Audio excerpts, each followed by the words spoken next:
Bismillahirrahmanirrahim. Assalamualaikum warahmatullahi wabarakatuh. Ibarat Allah yang kami muliakan, menurut BMKG Indonesia dan juga para pakar gempa dari luar negeri mengatakan Indonesia punya peluang mengalami gempa, apalagi Jawa yang memiliki 2 sesar raksasa di Jawa ini, termasuk di Jabodetabek sampai ke Cirebon, kemudian di daerah Jawa Timur termasuk Jogja, itu ada sesar yang sangat besar, ditambah beberapa sesar lainnya. Ini kalau terjadi gempa yang dahsyat, diperkirakan sampai 9,5 skala Richter. Akan seperti apa nasib kita ke depan? Allahu a'lam. Kita hanya berdoa dan berharap semoga tidak, semoga tidak. Saya juga berharap demikian dan kita aminkan bersama-sama. Mari, amin ya rabbana amin. Kulali, seorang pakar gempa Australia, baru saja menyampaikan bahwa dari Selat Sunda sana, dari Pandeglang, ada potensi gempa di dataran dangkal. Dan ini yang paling dikhawatirkan, Pak.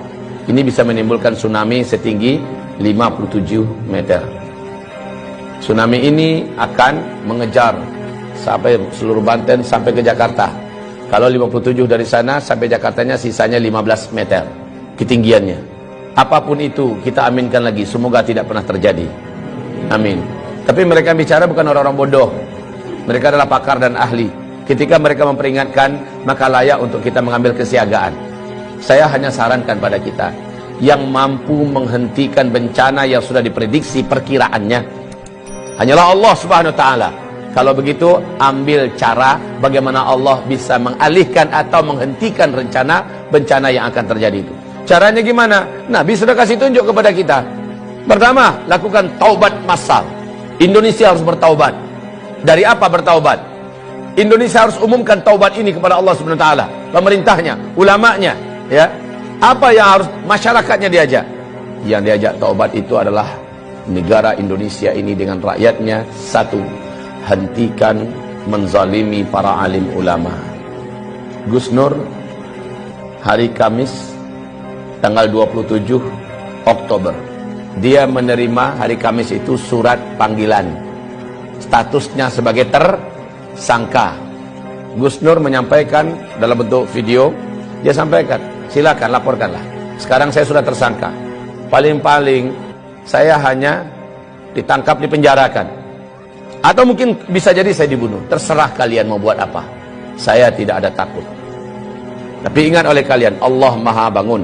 Allah Maha membalas. Allah Maha hidup. Allah pasti akan melakukan apa yang akan dilakukannya kepada kalian. Catat oleh kalian katanya. Mulai jam ini, dari detik ini juga, kalian catat semua. Kalian akan menyaksikan hal-hal yang tidak pernah kalian inginkan selama ini. Ditindaklanjuti oleh Polda Palu. Yang gempa besar besoknya, maghribnya.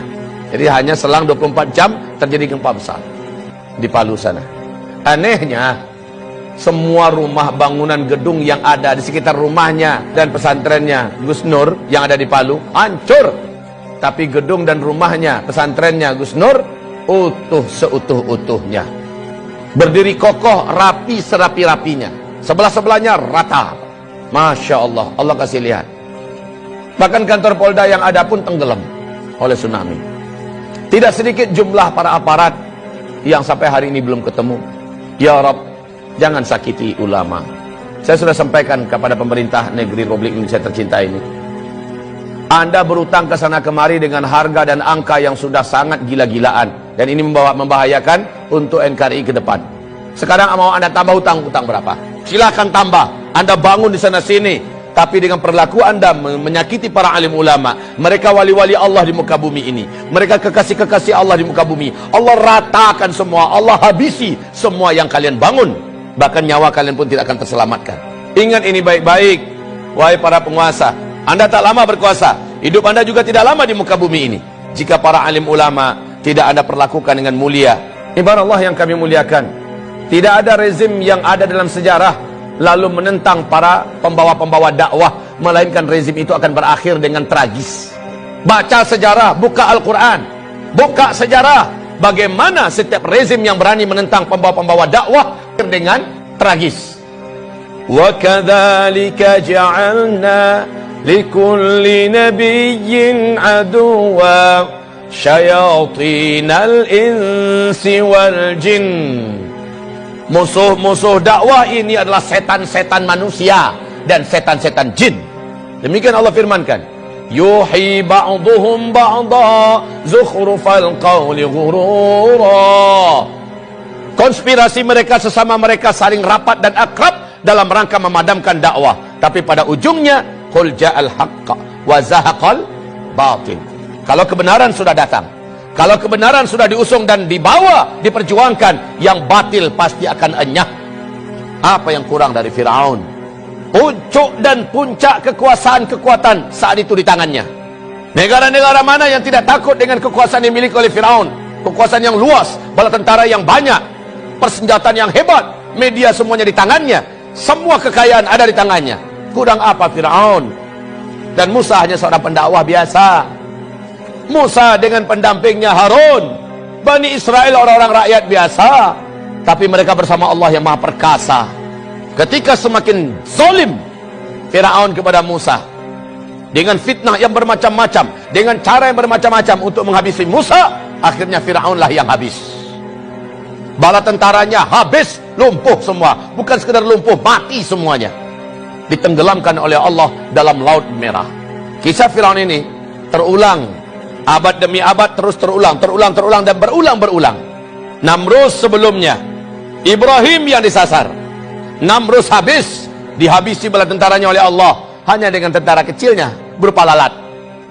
Namrus pun sekarat mampus.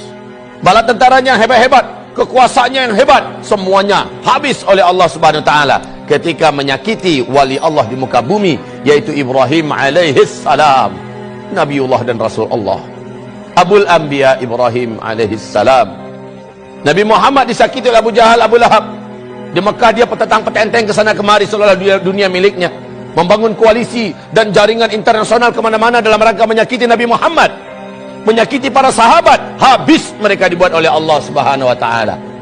Maka rezim manapun di muka bumi ini, kalau sudah berhadapan dengan dakwah ilallah, berhadapan dengan ahli-ahli dakwah, para alim ulama, pembawa dakwah, pembawa kebenaran, Allah pasti akan tetapkan in lan tajida li sunnatillahi tabdila.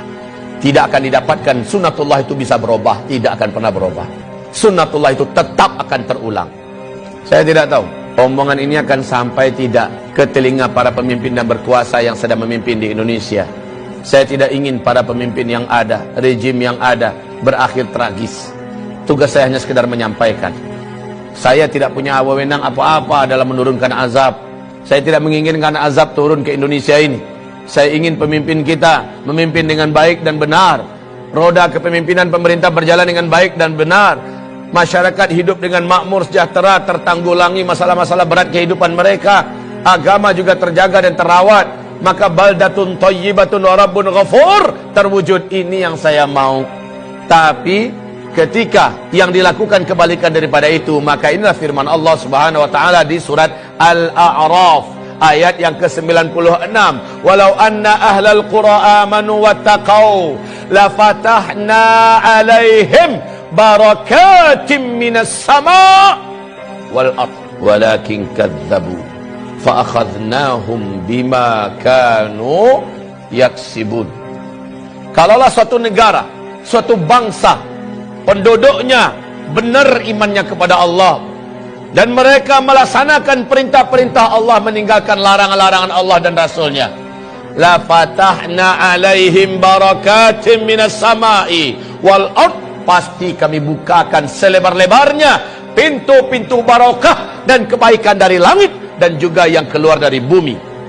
Walakin, tetapi sayang, kadzabu, mereka mendustakan, mereka melawan dan menentang.